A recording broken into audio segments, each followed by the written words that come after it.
Hey guys, I want to welcome you back to another episode of Pistons Talk podcast presented by FanDuel. Hope you guys had a great weekend and enjoy this nightcap episode. We're going to be getting into a lot tonight. We're going to be going over hoopshype.com, their latest article right before free agency, as it does start tomorrow officially at 6 p.m. Teams can talk to free agents and they can verbally agree on contracts. So we'll be talking about Jalen Duren. We have more intel about what his camp actually wants, a real dollar amount figure. So we'll be going over that. We'll be going over Tobias Harris and him having several suitors possibly in free agency. Could the Pistons lose Tobias? What could possibly be a replacement if you do lose Tobias at the power forward position? We'll discuss that.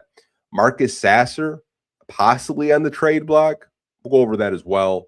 The Denver Nuggets are open for business. Everybody except Nikola Jokic is available via trade. So we'll be kind of going over a couple of players that I think could possibly make sense for the Detroit Pistons. And finally, we'll end the podcast with a fun little conversation. This player was picked up in April, and I don't think a lot of Pistons fans really even noticed Isaac Bonga. I kind of wanted to go over what I think his role could be this upcoming season with the Detroit Pistons. He is a very intriguing player that I think more Pistons fans are going to start talking about this offseason. But let's get into the Jalen Duren Hoops Hype report first. So obviously this week we had talked about initially Jalen Duren's camp were very underwhelmed by the Detroit Pistons offer via Sam Amick of The Athletic. We went over that this past week in a podcast episode. If you haven't already checked that out, definitely do. But they were underwhelmed by the initial offer. And we now know the dollar amount figure. And I kind of guessed yesterday. I said 40 million. That's exactly what they're looking for. This is a tweet from NBA Central quoting Michael Scotto's story earlier from today. It says Jalen Duren is reportedly seeking $40 million per year on his next contract, per Michael Scotto of Hoops Hype. Quote, within league circles, there's a belief that Duren is seeking close to $40 million annually, or roughly 25% of the NBA salary cap. Ultimately, multiple NBA executives who spoke with Hoops Hype project Duren to remain with the Pistons and land somewhere around the mid-30s annually once his smoke clears from the negotiation. So let's kind of just get into this tweet. There's a lot to kind of dig into. I never want to assume what I think a contract extension will be. Now, I guessed 40 million. I've guessed 40 million for probably the last month. That's kind of like what they believe Jalen Duren's market is. So that would be 5 years if the Pistons do give him that full 5 years, $200 million, right? And they also kind of worded it pretty carefully. 40 million AAV, or roughly 25% of the salary cap. Now, I've seen a lot of Pistons fans talk about front loading the contract and have it being a descending contract. That sounds good, but I don't really know if his agent and Jalen Duren would want to take that. Like, if you're comfortable paying Jalen Duren, the $200 million and you want to front load it, like let's say you front load it to 47 and 44, and then it's a descending contract where you can kind of get up to that $200 million price point. That is an option for the Detroit Pistons if it does come to that. Or what they also mentioned is around the mid 30s. That would kind of, meet in the middle a little bit, right? Like if you can get Jalen Duren like around 32 to 35, I think that's a win if you're Detroit. Now, reason why we're talking about this is free agency does start tomorrow at 6 p.m. and you're officially allowed to verbally agree to contracts. Now, does Duren get his extension done the first day of free agency? I have no idea, guys. This could drag out. Negotiations could kind of go back and forth. You hope it's not a Josh Giddey situation like he had to deal with last year, where Josh Giddey wanted 30 million and the Bulls were very firm and they gave him 25 million. I don't know if it's going to be that type of situation with Jalen Duren, Trajan Langdon, and the Detroit Pistons. I hope not. I hope both parties can mutually agree on a figure and we can kind of just get this going, because I'm to the point where we're talking about it multiple times a week, excuse me, on the podcast. And I'm sure you guys are sick of me talking about it. I'm sick of talking about it. But now we know they're looking for $40 million and, possibly they do meet in the middle. Another nugget in that suite is they foresee Jalen Duren being a member of the Detroit Pistons. I know there was some, sign in trade possible talk this past week. And I think it was more of just like a negotiation tactic from his agent as well of trying to possibly get that 40 million, saying like, hey, like we want sign and trade situations if you're not going to pay us the money we want. Again, that's a tactic. I think Jalen Duren wants to be in Detroit. I think he wants to spend his career with Kate Cunningham. And I think that's a very big aspect of these negotiations that we don't really talk about. Like Cade and Jalen Duren are not only good friends on and off the court, but the pick and roll and the lob connection that they do have is some of the best in the NBA, right?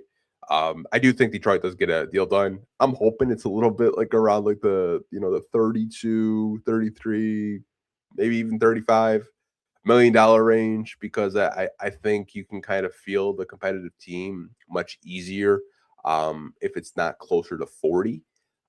But there's been a lot of very fun conversations I've seen fans have suggested with Jalen Duren's contract dilemma. Like the front loading, I think is interesting. If you can get away with that, and you're only like really, paying him big money for 2 years, and then it's descending with the length of the contract. I think that would be a win, but I don't know if Duren's representation would want to take a front loaded contract. But hey, it is something for us to talk about. We're going to get into Tobias Harris next. So, as you guys know, Tobias Harris is a free agent, and he signed a 2-year deal with the Pistons. 2-year, $54 million. Trajan's, first year on the job, and I think we can all agree just his impact with the Detroit Pistons, right? Tobias is a very valuable player. Teams in free agency want Tobias Harris. Now, there are some rebuilding teams that I think do make sense for Tobias Harris. There are some playoff teams that do make sense for Tobias Harris, but this is a screen grab from the same hoop type story. And it says elsewhere in Detroit, front court Tobias Harris, Detroit's second leading scorer in the playoffs, and one of the team's strongest locker room leaders is expected to have several teams interested in pursuing him in free agency. The 33-year-old forward has been one of the key figures in Detroit's turnaround in the recent years, and Pistons executive Trajan Langdon has publicly said he wants to resign Tobias Harris.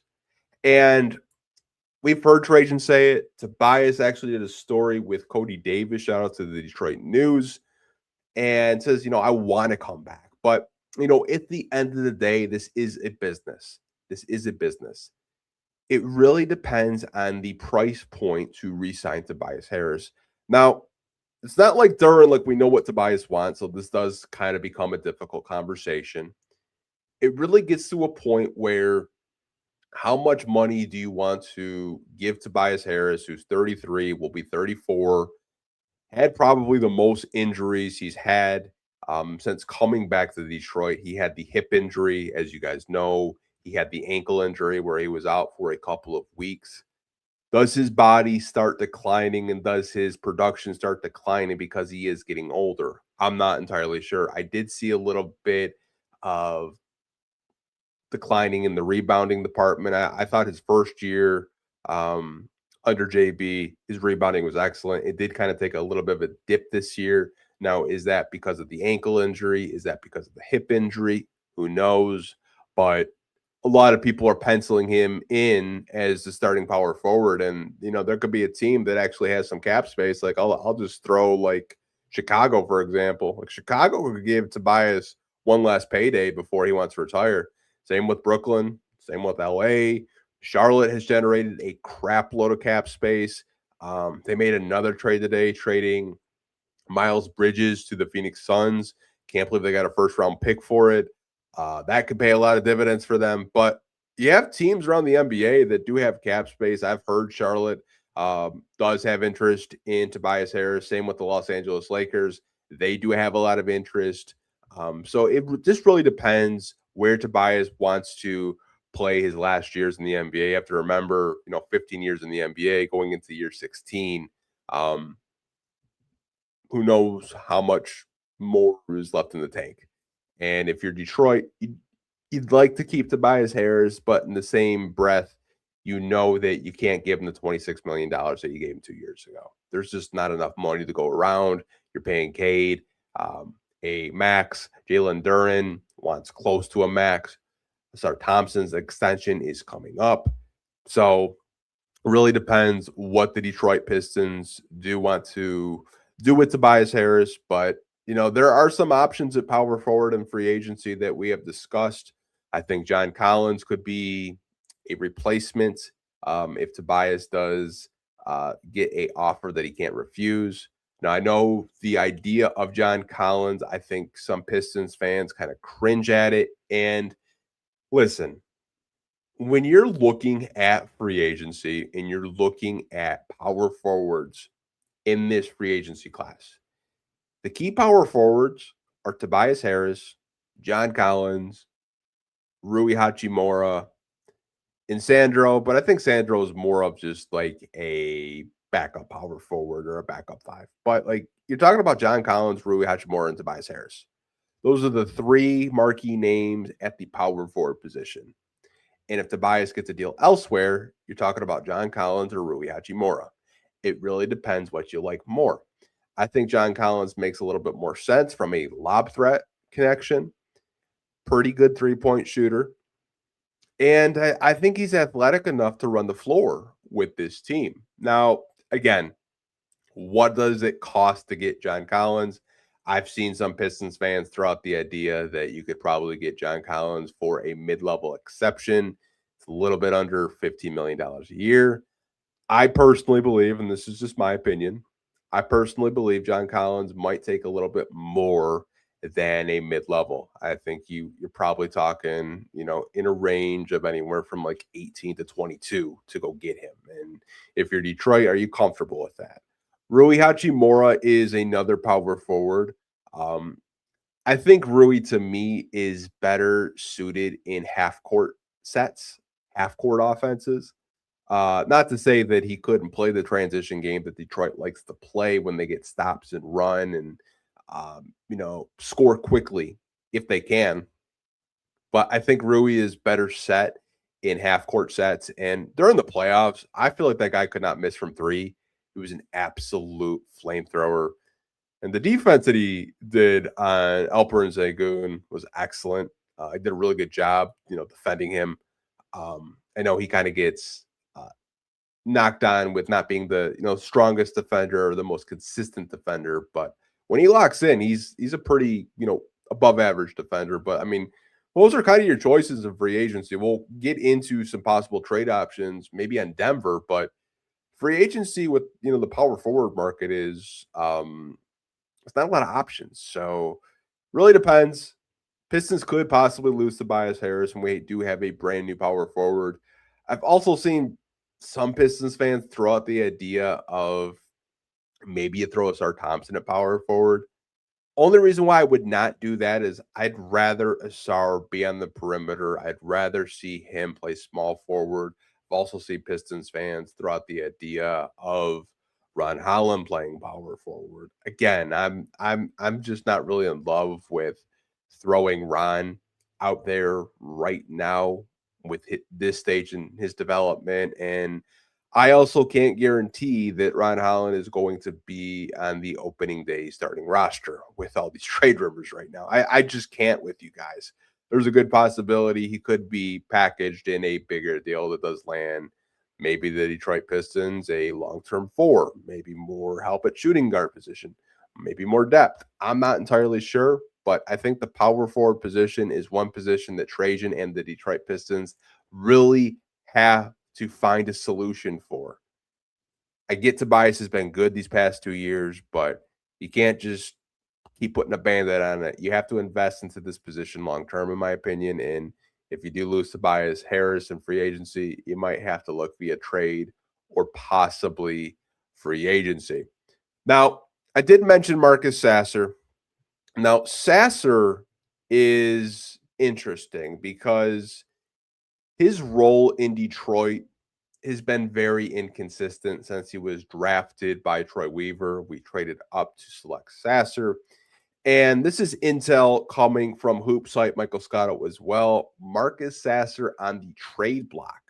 Furthermore, Pistons guard Marcus Sasser is said to be available on the trade market, according to NBA executives around the league who've spoken with Hoops Hype.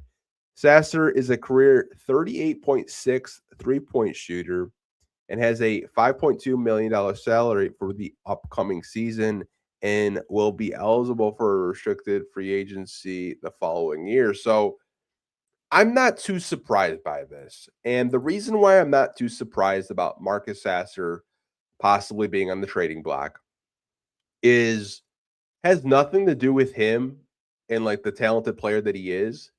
When you just talk about the guard rotation on this team, it was so deep, especially at shooting guard. When you had like Duncan Robinson out there, um, Sasser just was never really an everyday rotation player. I mean, there'd be like 2, 3 weeks at a time where this guy is just not getting clock. And I know it was kind of a luxury for JB Bickerstaff to have, but you drafted Chaz Lanier, who I would assume kind of will go into that Marcus Sasser role of being a shooting guard on the bench that maybe you play, maybe you don't. I'd like to see Chaz Lanier get a little bit more clock this year, if I'm being completely honest. Thought he did a pretty good job in the G League. And when he did get time, I thought it was okay.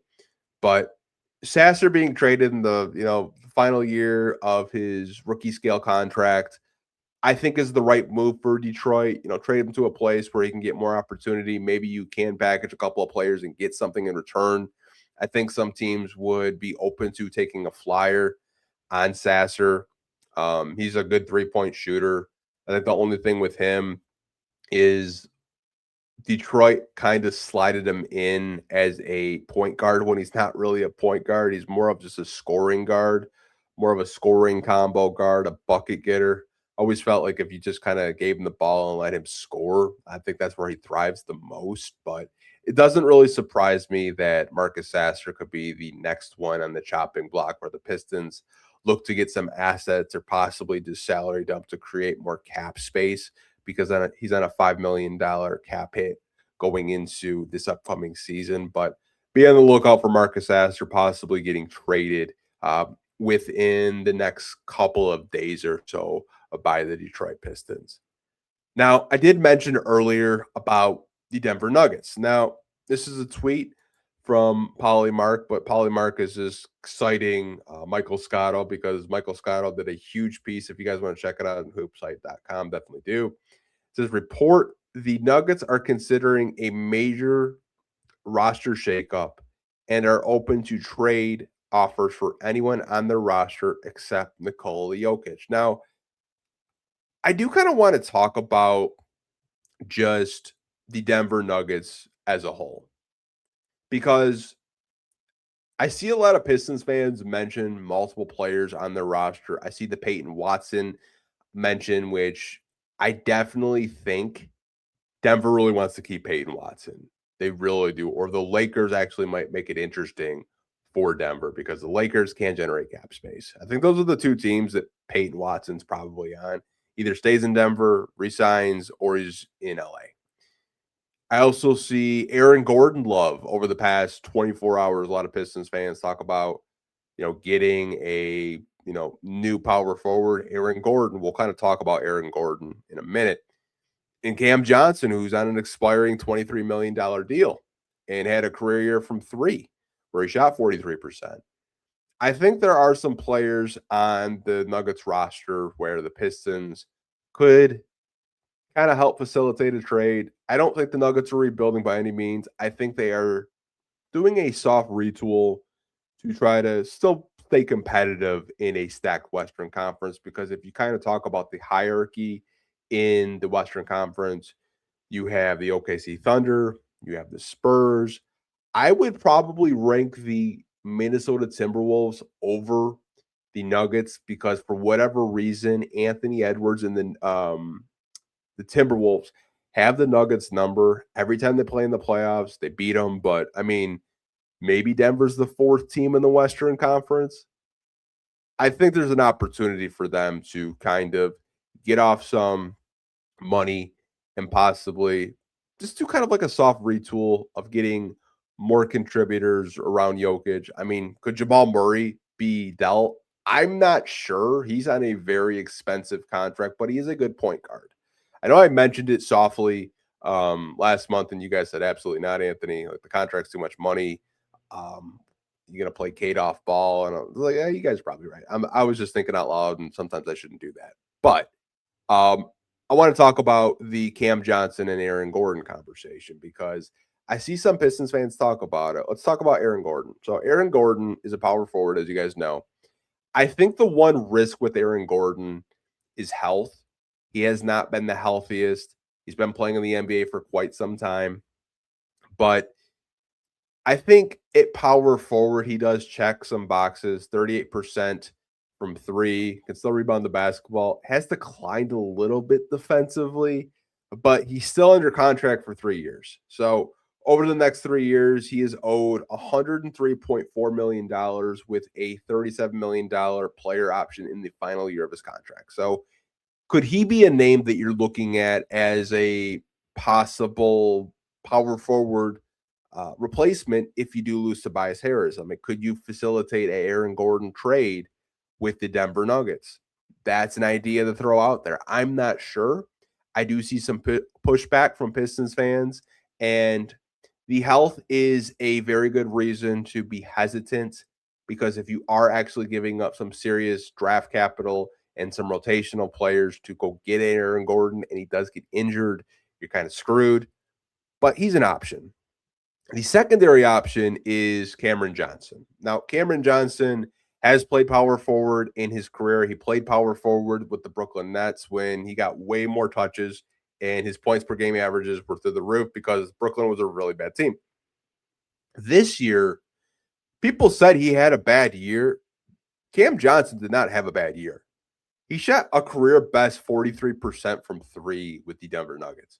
Now, could it be more of a situation where it was an adjustment period for him because he went from a rebuilding bad team to a Denver Nuggets playoff team that had a little bit more consistency in infrastructure in Denver?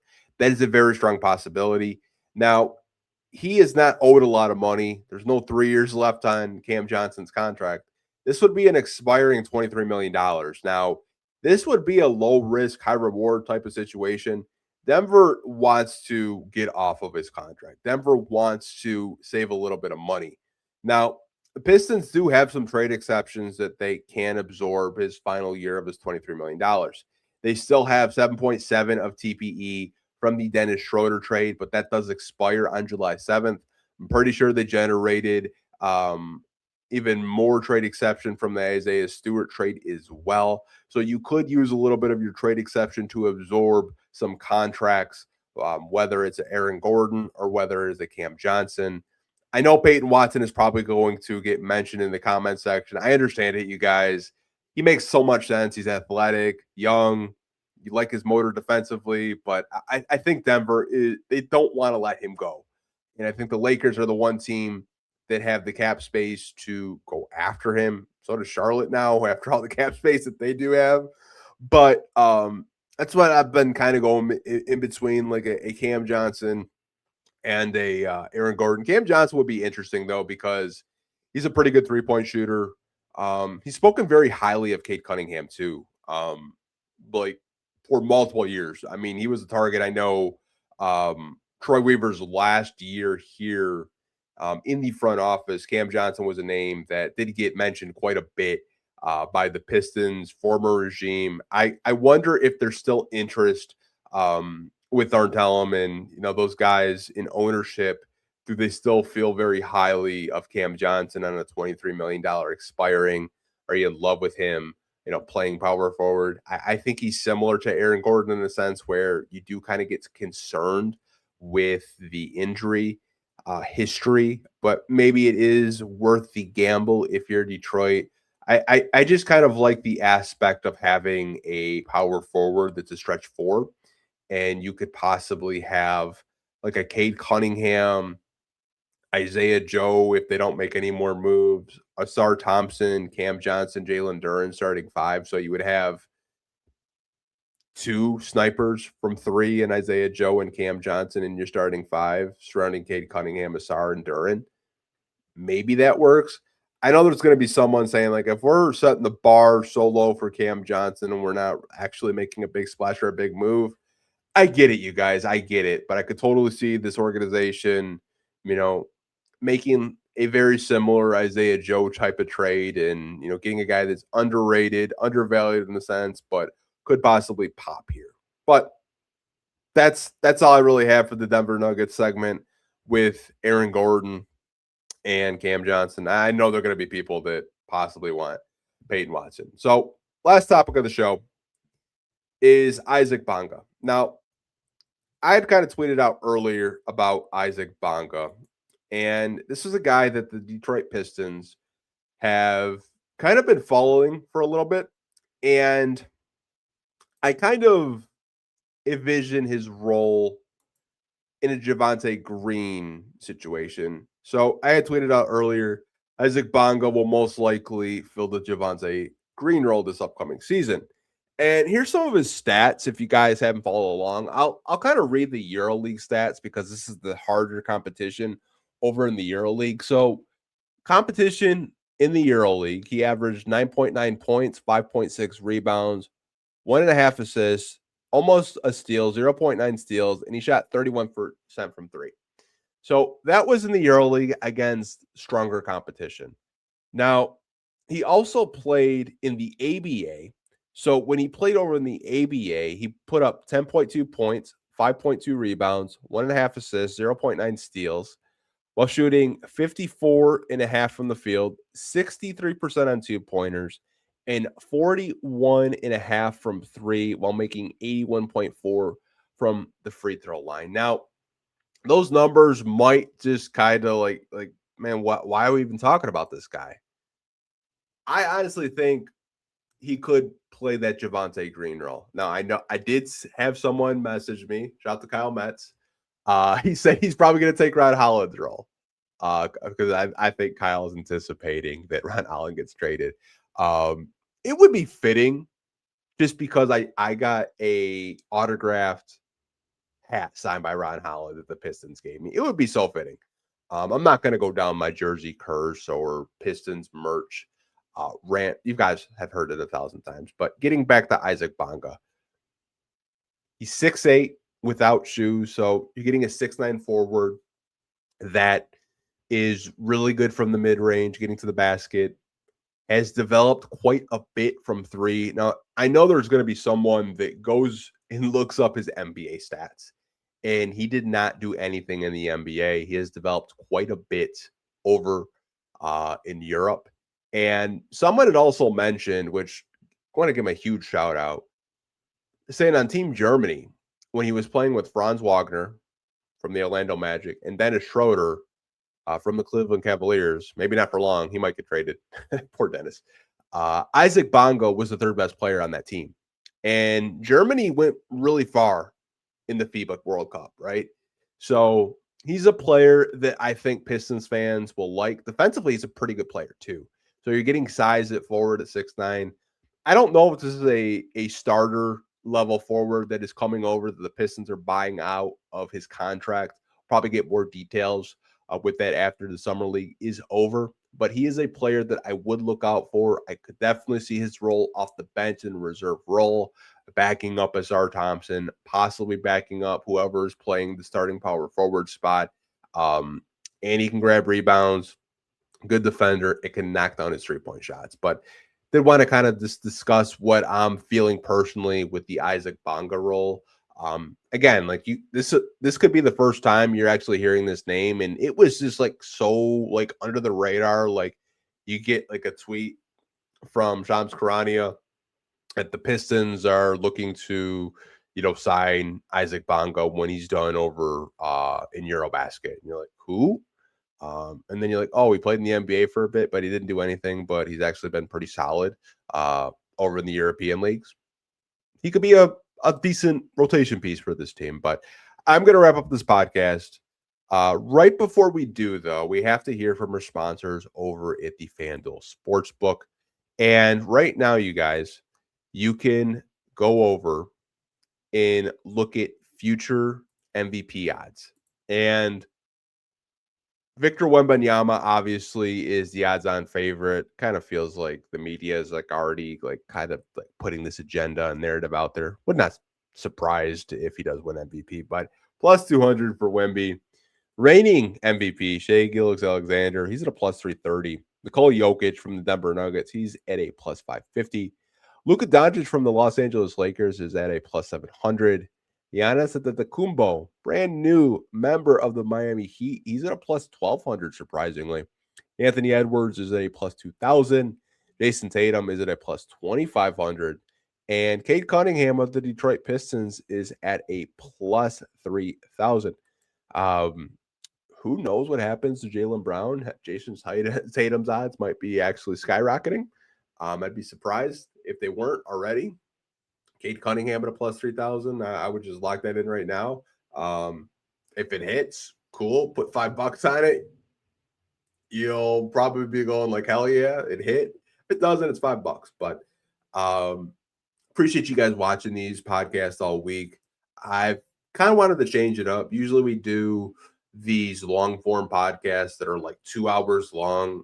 I think you guys had told me that you do like the short form content throughout the week.